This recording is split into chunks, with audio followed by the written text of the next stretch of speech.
시청자 여러분 안녕하십니까? VOA 뉴스입니다. 유엔 대북제재위원회가 북한은 핵과 미사일 시설을 은폐하고 있다는 보고서를 안보리에 제출한 것으로 전해졌습니다.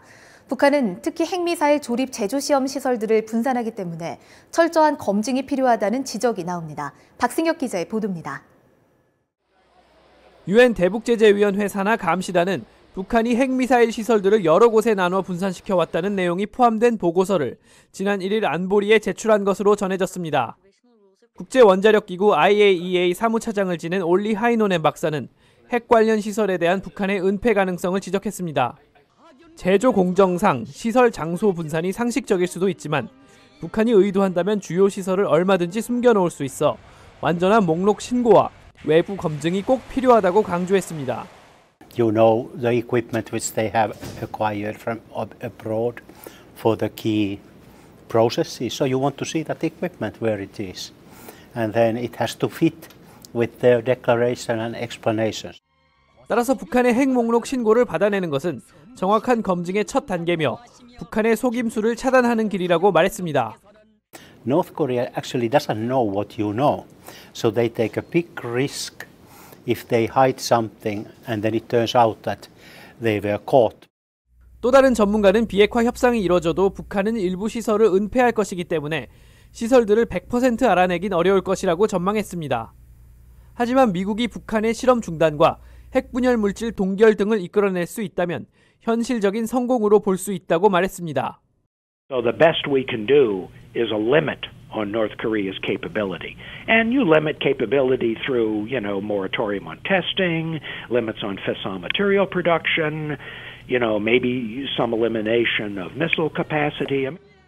유엔 감시단은 또 보고서를 통해 북한은 지속적인 불법 유류 거래 등으로 대북 제재를 약화시키고 있다고 지적한 것으로 알려졌습니다. 이와 관련해 국무부는 트럼프 대통령은 북한의 비핵화가 이뤄진 후에 제재를 완화할 것이라고 분명히 밝혔다고 강조했습니다. 또 미국의 목표는 변함없이 최종적이고 완전히 검증된 북한 비핵화, 즉 FFVD라고 밝혔습니다. VOA 뉴스 박승혁입니다.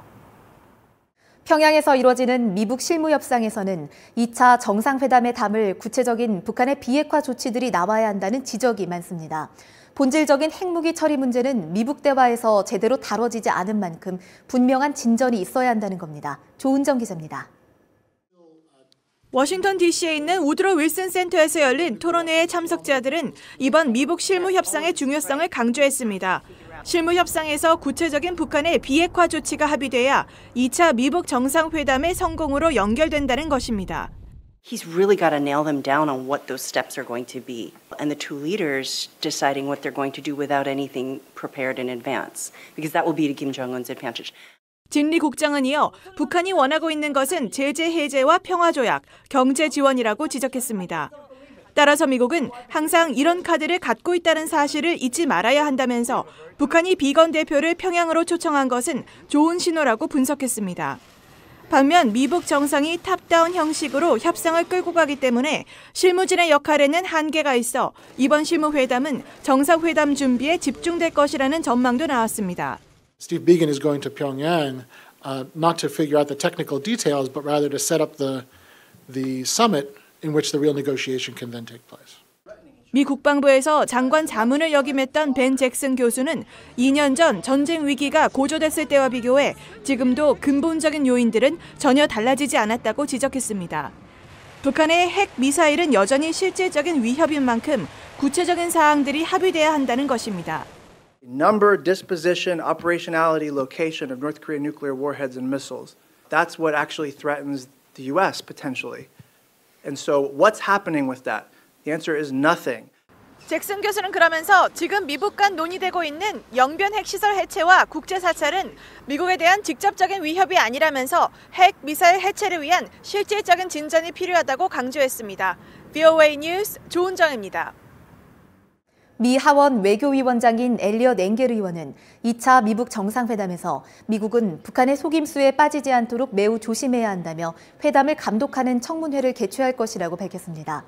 엥겔 위원장은 5일 워싱턴 DC 내 민간 연구소인 카네기 국제평화재단에서 열린 토론회에 참석해 북한은 그동안 핵무기 폐기를 위한 실질적 조치를 전혀 취하지 않았다며 이같이 밝혔습니다. 이어 하원 외교위는 2차 미북 정상회담과 대북 상황을 총체적으로 점검하는 감독 청문회를 곧 개최할 방침이라고 설명했습니다. 북한의 대외무역 웹사이트에 오른 물품들 가운데 상당수는 국제사회의 제재 대상 물품인 것으로 나타났습니다. 북한이 지난해 개설한 인터넷 조선의 무역 웹사이트에는 휴대용 액정TV와 전압주파수 안정기, 천연 미안제 등 204개에 달하는 제품이 수출 가능 품목으로 올랐습니다.